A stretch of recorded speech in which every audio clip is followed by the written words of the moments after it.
जो गवर्नमेंट थी उसने पाकिस्तान के साथ एक समझौता किया, एक एग्रीमेंट किया, जिसके तहत उनको जो आर्मी का जो मूवमेंट है, जो सेनाओं का मूवमेंट है, उसको पाकिस्तान के साथ शेयर करना होगा। क्योंकि कांग्रेस जो है वो लगातार एस जयशंकर के ऊपर सवाल उठा रही है कि आपने पाकिस्तान को क्यों बताया। ये 1991 का डॉक्यूमेंट है। जयशंकर जी उस वक्त तो कहीं न कहीं छोटे अधिकारी रहे होंगे। सवाल ये हमारी सरकार और आपकी सरकार का नहीं है। सवाल ये है कि 1947 से पाकिस्तान को हम आतंकी राष्ट्र मानते हैं। 78 साल से कश्मीर के मुद्दे पर हमारी उनके साथ लड़ाई चल रही है। हमारे कश्मीर के हिस्से को पाकिस्तान ने अपने कब्जे में कर रखा है। उसके बाद जो आप कंसेशन देते रहे, 1950 में नेहरू लियाकत समझौता हो, 1960 का सिंधु जल समझौता हुआ, 1975 का शिमला एग्रीमेंट हुआ, और उसके बाद 1991 में तो आपने हाथ ही काट दिया कि हमारी आर्मी, कोई भी देश का डिफेंस सिस्टम कैसा काम करता है, हम पार्लियामेंट के अंदर भी डिफेंस के ऊपर चर्चा नहीं करते हैं। पार्लियामेंट के अंदर भी डिफेंस के स्ट्रेटेजिक चीजों के बारे में कोई जवाब नहीं दिया जाता है। इवन स्टैंडिंग कमेटी की मीटिंग में भी यह कहा जाता है कि नेशनल सिक्योरिटी का सवाल है। नेशनल सिक्योरिटी क्या होती है? यहां तो आपने हाथ काट के 1991 में जब आप सरकार को समर्थन दे रहे थे, माननीय चंद्रशेखर जी की सरकार को, और 94 में जब नरसिम्हा राव की सरकार थी तब ये इंप्लीमेंट हुआ। आपने तो हाथ काट के लिख दिया कि हमारी आर्मी कहां डिप्लॉय होगी, आपकी नेवी कहां डिप्लॉय होगी, आपका एयरफोर्स कैसे फंक्शन करेगा, वो कैसे एक्सरसाइज करेगा।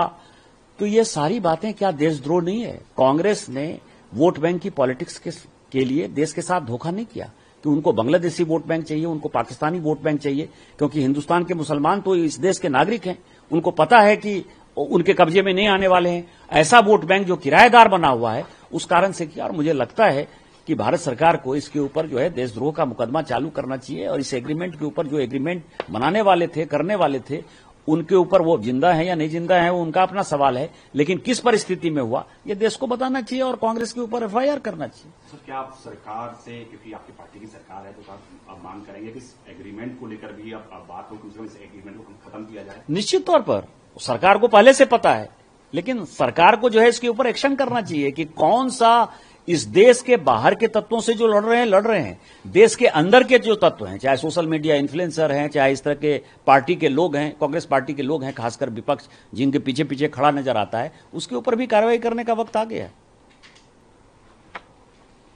ठीक सर, आज जो डेलीगेशन जा रहा है इस पे कुछ, इस पर तो पहले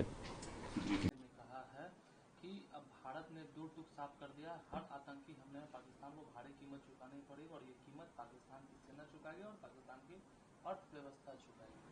देखिए, मैं इन मसलों पर अपनी आर्मी को सुनना पसंद करता हूँ। बहुत खूबसूरत ब्रीफिंग उनकी सुनी है हमने। मिस्री साहब, व्योमिका जी, सोफिया कुरैशी जी, वो भी उस ब्रीफिंग ने हमें गर्व से भर दिया, गमगीन देश को भी। अभी भी बिहार में हर दूसरे दिन किसी न किसी जिले में एक पार्थिव शरीर आता। अब नेता प्रतिपक्ष तेजस्वी जी के विजुअल्स देखते होंगे।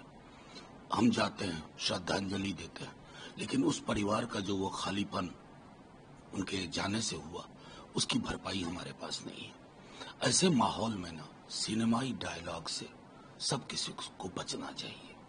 संसद है, संसद में बात होगी, कई पहलुओं पे होगी।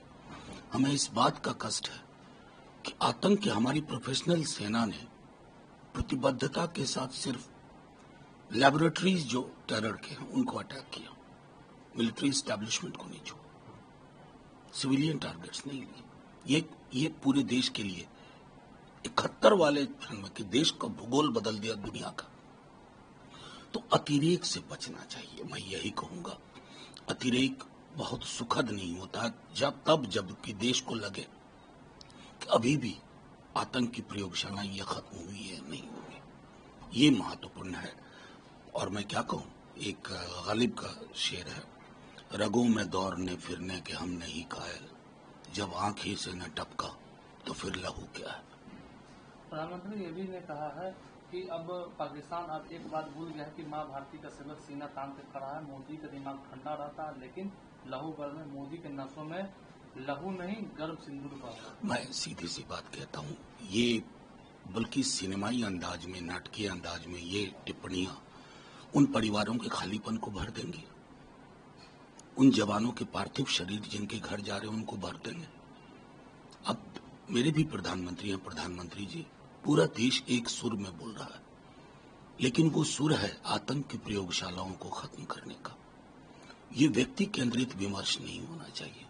सेना के शौर्य, उनकी साहस, उनकी प्रतिबद्धता, उनके प्रिसीजन अटैक को मैं समझता हूं कोई बाटर न करे।